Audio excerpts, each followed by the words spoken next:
What's up, vapors? Thanks for watching Spinfuel's Daily Vape TV. My name is Nick, and today we're going to be checking out the Sigelei 100w. Now, I know what you're saying. This thing is a little bit old already. Since the 150 watt is already out, these things are a little bit outdated, but I figured we'd take a look at it anyways since I got it at VCC, and this thing comes care of myvaporstore.com, so if you are planning on purchasing one of these things, make sure you check out the link in the description. I'll have it there for you. And I do want to thank them for allowing me to do this video review for them.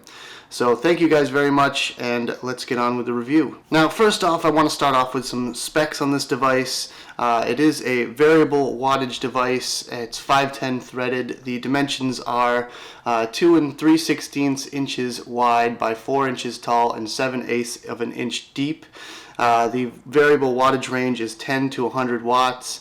The max output voltage is 8.5 volts. It automatically detects the resistance of your atomizer and sets the voltage to suit it.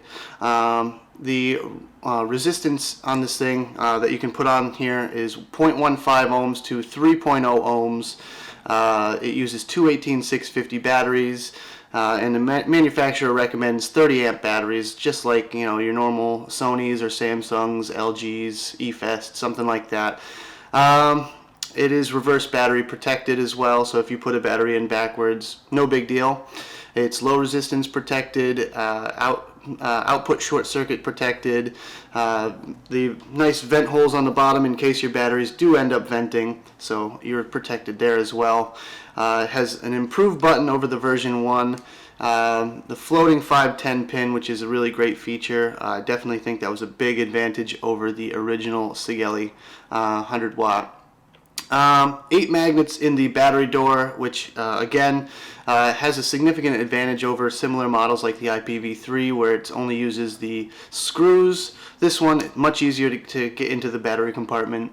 Also, it includes this really nice rubber silicone case, and I absolutely love that fact because I do tend to bump this thing around, and it's nice and well protected. So that does it for the specifications. Let's go down into the close-up view and have a good look at this thing.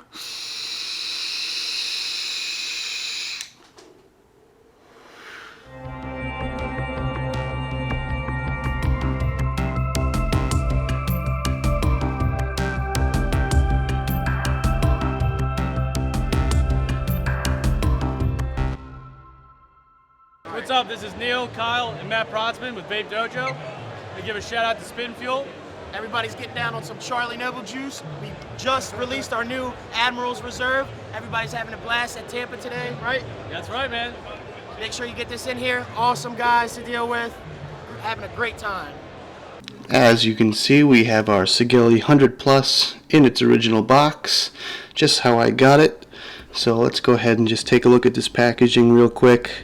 As you can see, Sigelei 100 watt plus, and has the website, really nice embossed kind of printing with shiny silver and red on there. The Sigelei logo, nothing on the top or bottom, and as you can see here, the color is marked gold. Although I kind of disagree with that color description. It's more of a champagne, but hey, that's just me. Alright, so let's get into it. Open up the box here. And as you can see, it has its silicone skin on it already. And we'll just take this out. And on the skin it says Sigelei.com, which I don't know why they would put their own website on the skin. You would think they would go for more of a design feature to it, but no, just plain old silicone skin with their website on it. A little shameless self-promotion if you ask me. But anyways, we have our Osmosis distribution warranty card.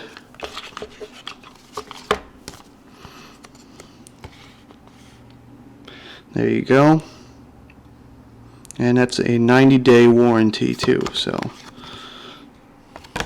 put that off to the side. You have our lovely instruction manual or user manual. Pretty basic stuff, nothing really new that you guys don't already know, but for any newbies out there that are getting into it, yeah, some pretty good, decent information at least. I do like the full color, you know, with lots of pictures, which it also, you know, describes all the issues that you can come across. And it's also in other languages. So there you go. And finally, your little certificate of quality control. So there you go. And let's put everything back in the box, except for the mod. Tuck that away somewhere. And get to this. Alright, so first thing I'm going to do is just take off the silicone skin to show you guys what's underneath. So this can be a bit difficult, but this is the best way from what I've seen or found myself. Just kind of yank it off.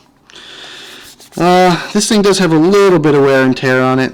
Haven't really used it too much without the skin, but the second you take that skin off, I'm kind of paranoid about it.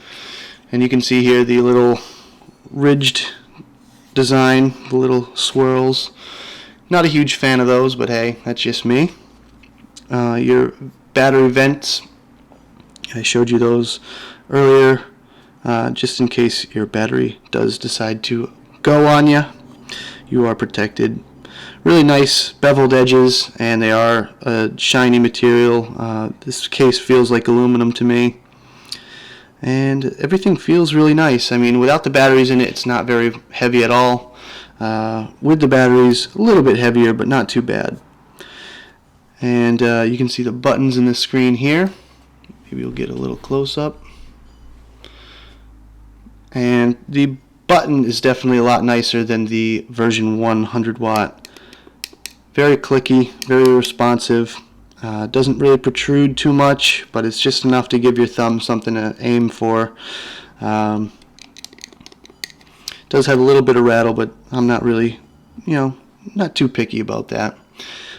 Plus and minus buttons, power up, power down. Also, I'll show you what else it can do. As soon as I get the batteries in it, let's go ahead and pop some batteries in there.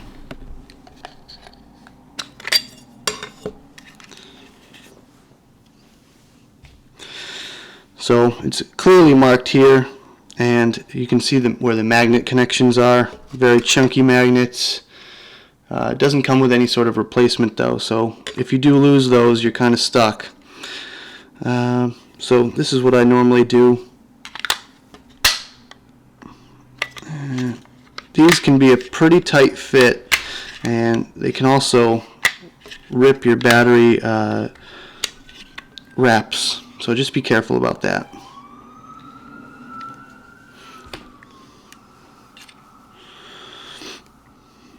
Negative. Okay, so go to replace the battery cover, make sure you have it the right way around. And it also has that nice little tab at the bottom too, which is kind of nice. It shows you which way it's supposed to go. 5-click on and off. Shows the Sigelei splash screen there. And obviously check atomizer since there's nothing on top. But one feature that I really do like is the lock feature. And if you press these two buttons down at the same time, it can lock. Press it again, unlock. So if you're putting your mod in your pocket, or if you're just carrying it around and you don't want it to go off on you, that's how you do it right there. You don't have to shut the device all the way down. Really great feature, definitely good for safety. Hopefully you can see the floating 510 pin. Let me get my screwdriver. Hopefully you guys can see it a little bit better.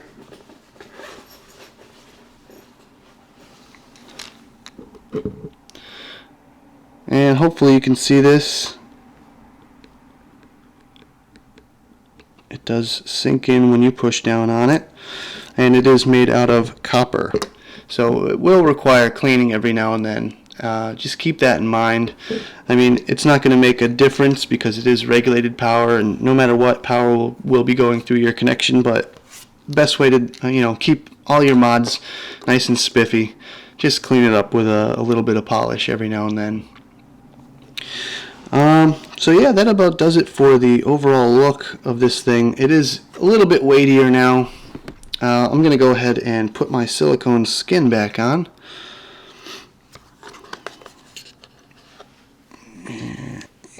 And there we go.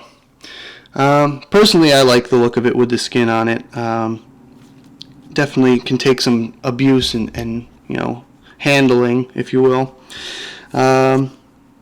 Hasn't really taken too much of a tumble for me personally, but I know I will be somewhat protected, and I'll be more worried about my tanks and atomizers on there. So I'm going to go ahead and screw on an atomizer and show you what it looks like with that. Here we have the Sigelei 100w with the Arctic tank sitting on top, and not too bad of a profile. I mean, it fits in your hand really nicely, feels very comfortable. Yeah, not too much to say about that. I mean, I just love the overall look and feel of this device. One negative, I guess, over the IPv3 is that it's not USB upgradable. So there's no USB port here where you can plug it into your computer and upgrade the firmware. So you're kind of stuck. Even if they did decide to come out with a newer version of firmware that would, you know, maybe bump it up to 2 points of accuracy on the ohm reader, you wouldn't be able to get that. So unfortunately, no USB port on this device. But fires up really nice.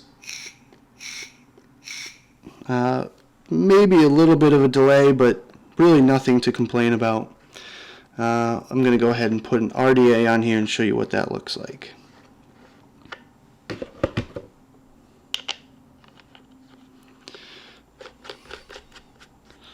And like I said, everything sits nice and flush. Here's the Royal Hunter RDA by Council Vapor. Review coming soon, as always. So yeah, that's the RDA sitting on top. Much lower profile. I mean, it just depends on your preference whether you like tanks or you like RDAs. So there you have it. That's the close-up view of the Sigelei 100w. Now we're going to go back to the main screen, have a quick vape, and talk about it some more.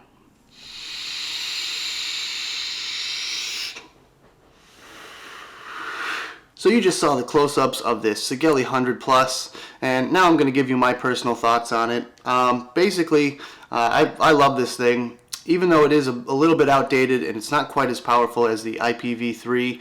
I tend to use this thing more for my portable mod, my go-to carry anywhere, you know, rough and tumble kind of mod, since it has this silicone case to it. I like the fact that it uses the 2 batteries. It can go all day long, and right now I'm using it on with the Arctic tank at 60 watts, and I'm using the 0.5 ohm Arctic coil, and I can use this thing all day long. It easily lasts me the full day without having to change my batteries. And even if I did have to change my batteries, all I'd have to do is take off the silicone skin, pop some new batteries in, pop the skin back on, and I'm good to go. I really, you know, I don't like the little design, as I showed you in the close-ups, the little things, the grooves on the other side. I mean, for me, it's just a stupid thing that just bugs me in my mind, but for you out there, you might not care as much. As far as the color being described as golden on the box, you know, I don't really agree with that. It's more of a champagne. It's not really gold at all. It's kind of like a rose champagne kind of color, which is, again, very, very subjective, and, you know, who cares what the color is? You're just going to probably use it with the skin on it like I do, so there you go.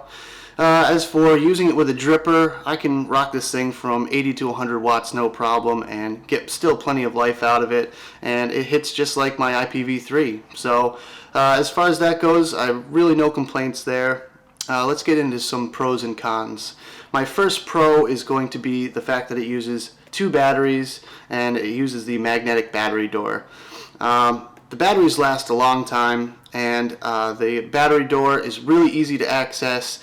No fiddling with screwdrivers, none of that, just like my IPv3. That was my main complaint with the IPv3, is that you had to unscrew the things every single time, and especially if you're using those hex screws that come with it. I immediately replaced those with a Phillips head on my IPv3. but not having to do that with this thing is a really great thing, so that's a big plus in my book. My next pro is going to be the floating pin, a huge improvement over the version 1 100W. I really think they kind of they must have like released the 100W a little bit early or something, because I don't think it was really finished design, and this has definitely a more finished feel to it. I really like the floating pin because any atomizer that I put on here sits really nice and flush, and it also connects no problem. I have had zero issues with that. My third pro is going to be the button. Although it is a little bit wiggly, you can kind of hear a little rattle. Let me see if I can pick this up on the mic. You can hear a little bit of a rattle to it, but overall the feel of it is really nice. I do like the rounded button, and I have tried a lot of the 150 watts, and the flat button on the 150 is a little bit awkward to feel. I kind of like the rounded button design a little bit better. However, this button is actually improved over the version 1 as well. The version 1 button would back out on you automatically if you just hit it over and over again. It just kind of unscrewed itself, and it can get loose, and that can definitely cause some problems. So definitely think that's a big improvement on this one. The screen is really nice. I do like that it gives you the actual percentage of the battery power. Hopefully the camera will pick that up. Anyways, I showed you in the close-ups, but yeah, the screen shows your battery power in a percentage form, which is really nice. Again, another plus over the IPv3. Doesn't have a 2-digit ohm reader, which kind of bugs me, considering this one is a bit finicky when you do build it really low, around the 0.15, 16 area. If you do build it that low, you're going to have some problems, and if you don't own an external ohm reader, although you should, you might run into some issues there. So just be on the safe side, and I would recommend building it no lower than like 0.2, even though you can build it down to 0.15. Anything else? Let's see, the pros, that about does it for the pros. Let's move on to some cons. Like I mentioned, the color, very, very subjective, very finicky. The color is just not my thing. I would prefer a black or a stainless or something like that. Just that slight rose champagne-y kind of look is not really for me. But for those of you out there that don't really care, by all means, criticize me for that. But the design on it, the little swirly grooves, not a big fan of those as well. I mean, again, it's just something stupid that I just feel like mentioning. Other than that, I mean, the fact that the connection pin, the 510, is made out of copper, it will require some cleaning. I do recommend cleaning your connection pin probably once a month or so. That's a very, a light con, we'll say. Really, my only other con about this is the fact that you have to really work to get into that lock button with the case on it like this. You really have to put your fingers right in the right spot to be able to press both of those buttons at the same time, and it can cause a few issues. And my last con is, again, kind of like a light con, really. The square shape to this thing is a little bit uncomfortable. I would prefer something a little more rounded or something like that. I mean, it does help with the, strain on your hand with the skin on it, but I have a feeling if I try to use this thing all day without the skin, it would kind of, bug me. But again, it's very, very, not really a huge issue for me personally. Other than that, I think this thing is a great device. Whether or not I would purchase this if I did not receive it for free for the purpose of review, I'm going to have to say no, because there are newer versions of the same kind of thing out right now.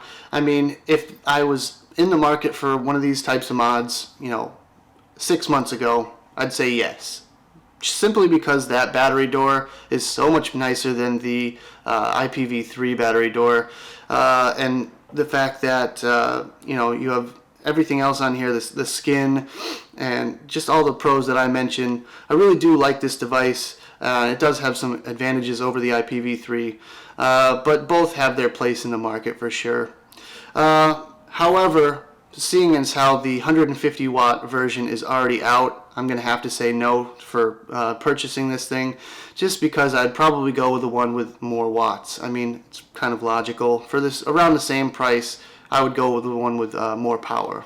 So that about does it for the video, guys. Thank you very much for watching. Don't forget to check out my live stream Sunday, April 19th, starting at 8 p.m. And I will be doing a giveaway of an Aspire CF sub-ohm battery and Aspire Atlantis. So make sure you check that out. I will be starting at 8 p.m. Eastern Standard, going until whenever, to celebrate my 1 year on YouTube. So yeah, thank you guys very much for subscribing. Don't forget to leave a comment below about what you think about this device here. And don't forget to check out spinfuel.com for lots more of my videos, as well as Smoke and Joey and Spinfuel official videos. And as always, vape on.